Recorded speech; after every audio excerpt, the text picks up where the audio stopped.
Good morning. Praise the Lord. Blessing for Nation Ministry Gujarat से मैं आपका भाई सैम क्रिश्चियन। प्रभु ने दिए हुए आज के इस सुंदर दिन पर आप सबको प्रभु यीशु के नाम से जय मसीह की। आज हम पवित्र शास्त्र बाइबल में से प्रभु के इस वचन का अध्ययन करेंगे। होशे नबी की किताब उसका 14 अध्याय और उसकी दूसरी आयत। वहां पर लिखा है, बातें सीखकर और यहोवा की ओर लौटकर उससे कह, सब अधर्म दूर कर अनुग्रह से हमको ग्रहण कर, तब हम धन्यवाद रूपी बलि चढ़ाएंगे। होशे नबी जिन शब्दों को लेकर यहोवा के पास लौटकर आने के लिए कह रहा है, वे तो पश्चाताप सहित के वे शब्द है। जो विनती करने के लिए वो कह रहा है, वो तो पश्चाताप के साथ की विनती है, जिसमें मनुष्य पश्चातापिक हृदय के साथ कहे कि हे दयालु और अनुग्रहकारी परमेश्वर, हम पर दया करो, हमने आपके विरुद्ध में पाप किया हुआ है, हमें क्षमा करो।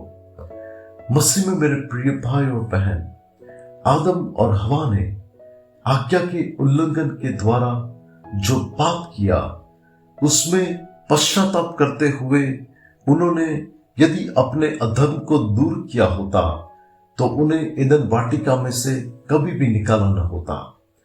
नूह के समय पर भ्रष्ट हुई मानव जाति ने यदि सच्चे हृदय से पश्चाताप किया होता तो वो समय का संसार जल प्रलय से नष्ट न हुआ होता।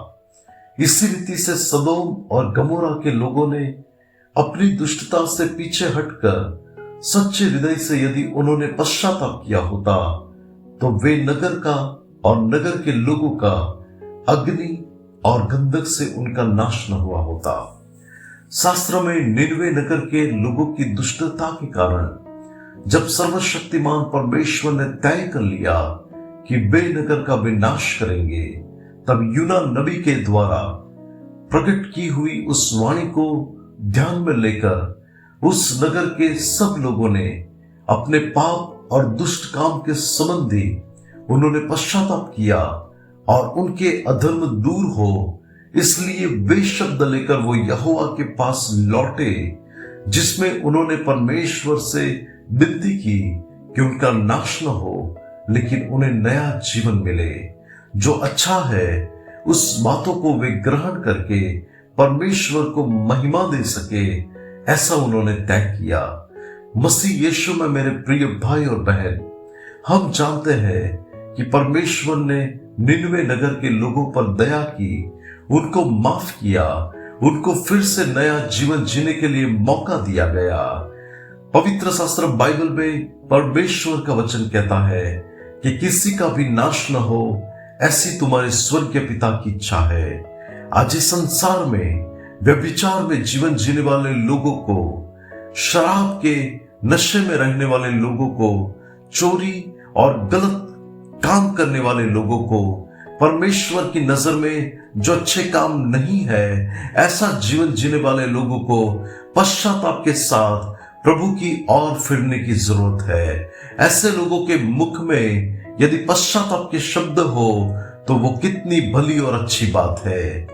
लूका रचित सुसमाचार में लिखा है कि 99 धर्मी लोगों को पश्चाताप की जरूरत नहीं है, लेकिन जब एक पापी पश्चाताप करता है, स्वर्ग में लाखों दूतों के सन्मुख आनंद होता है।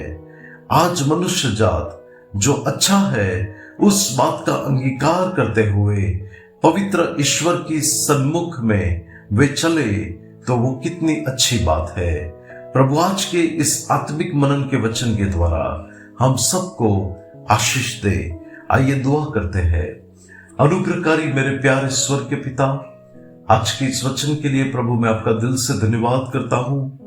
यीशु मसीह के नाम से मेरी प्रार्थना है कि परमेश्वर आप इस वचन के द्वारा आप अपने लोगों के जीवन में एक नया जीवन प्रभु आपके सन्मुख जीने के लिए आप सबको अनुग्रह दीजिए। परमेश्वर सब अधर्मी काम को छोड़कर मनुष्य जात आपकी ओर लौट आए और आप उसे ग्रहण करें, ऐसा परमेश्वर हम आपसे मांगते हैं। और प्रभु आपके द्वारा मिली हुई माफी में हम धन्यवाद रूपी आपको बलि चढ़ा सके और नया जीवन जी सके, ऐसा अनुग्रह हम पर कीजिए। यीशु मसीह के नाम से मांगते हैं, आमीन। May God bless you. Have a blessed day. Shalom.